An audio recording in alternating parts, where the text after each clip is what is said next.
This is an MMA Insiders with Jason Floyd and Sam Caplan Quick Fix on Radio Influence. Conor McGregor, for whether you like Conor McGregor, you hate him, you're indifferent. One of the things that Conor has really understands is his power in social media. When you look at the amount of retweets and likes he's getting on Twitter and all the likes that he's getting on Facebook, I mean, this guy knows how to sway the court of public opinion in his way. He does. He's played things well through social media, but overall, Jason, I think that he misplayed things last week. I think the UFC has misplayed things last week. Conor McGregor understands his value, but he's not communicating that value in a proper way, because I feel like the TMZ leaked story, quote unquote, leaked story about him being pulled from UFC 200 and then Dana White coming out and making the comments about USADA.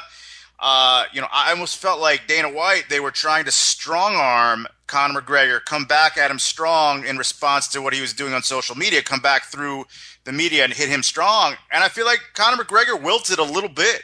I shouldn't say a little bit. I feel like he wilted a lot. Coming out with a statement right after that saying that he's not retired, then, expressing that he wants to get back on that show. To me, you've drawn a line in the sand. You've made it clear that you're not happy with the way things are. You need to stay strong in your conviction and play this out and go the distance with it, or don't do it at all. And I kind of feel like it's a half measure right now for Conor McGregor, coming out and unretiring a couple days later. I mean, as soon as he's issued that tweet, he should have went away and not said anything.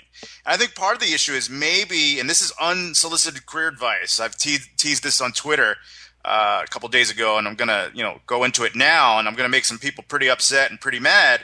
But this is probably where Conor McGregor would benefit by having a super agent represent him, so that he could make a statement like that on Twitter, go dark, and then have someone else deal with Lorenzo and Dana face to face. They can't try to influence him. They can't play on his emotions, that there's a strong buffer there, and someone that's a heavy hitter that can stand toe-to-toe with Dana and Lorenzo and not worry about the consequences. Now, Conor McGregor has a very good MMA agent in Adiatar, but, if I'm Conor McGregor at this stage of his career, I'm probably looking to move on from an Adiatar. And if he hears this or it gets back to him, he's probably going to take it personally and think maybe it's something personal between him and I. It's not. I would go so far as to say I don't think there's an MMA manager in the game right now that, and I'm not going to say qualified because there's many qualified managers out there. The word I'm going to use here is equipped to manage a star the magnitude of Conor McGregor. I don't think there's any MMA manager, Adiatar included, all of them. You can name them.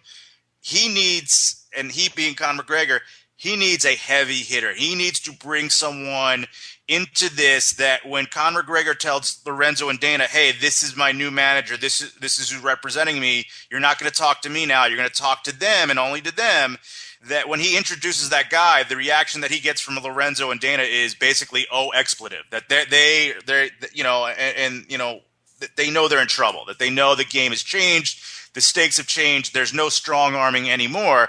He needs a guy like an Al Heyman. If I was Conor McGregor, I would reach out to a Floyd Mayweather. I would reach out to an Al Heyman. I would maybe reach out to an Ari Emanuel, who's the guy that, if you watch,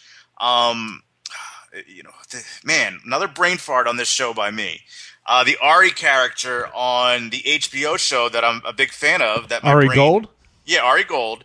But what's the show that he's the character in? Jeremy Piven. Entourage? Yes, Entourage. I'm having all these brain farts. It must be the lack of sleep from having a newborn. But yeah, Ari Emanuel is basically the basis of the Ari Gold character on Entourage. And, that's a heavy hitter. That's someone that can command respect from Dana and Lorenzo. When you bring an MMA manager in there, no matter how prominent they are, and you look at a guy like Adiatar, I'm not saying he's not doing a bad job for Conor. I think he's doing a really good job. But he also has 30-plus other clients, some really strong clients. So when things get hot on the phone or in the room with Dana and Lorenzo and he feels that pressure, is he going to push back, or is he going to say, yeah, I see your point, guys. I'm going to go talk to my client and see what he has to say. This is how he feels. And, I'm going to tell him how you guys feel, and we'll work this out. Is he saying that, or is he saying, no, this isn't going to work, guys? We're going to go away for a while, and, don't call us and don't waste our time until you have what we want. Is Audiatar that guy? Is he going to push back, or is he going to be worried about consequences? Is he going to be worried about what happens if he tries to stand toe-to-toe when Dana and Lorenzo try to strong-arm him? A Al Heyman and Ari Emanuel or someone of that ilk, they're not going to care. I mean, Dana or Lorenzo try to get tough with a guy like that. They're going to laugh at it. They're going to laugh. The MMA Insiders with Jason Floyd and Sam Caplan can be found on iTunes, Stitcher, and RadioInfluence.com.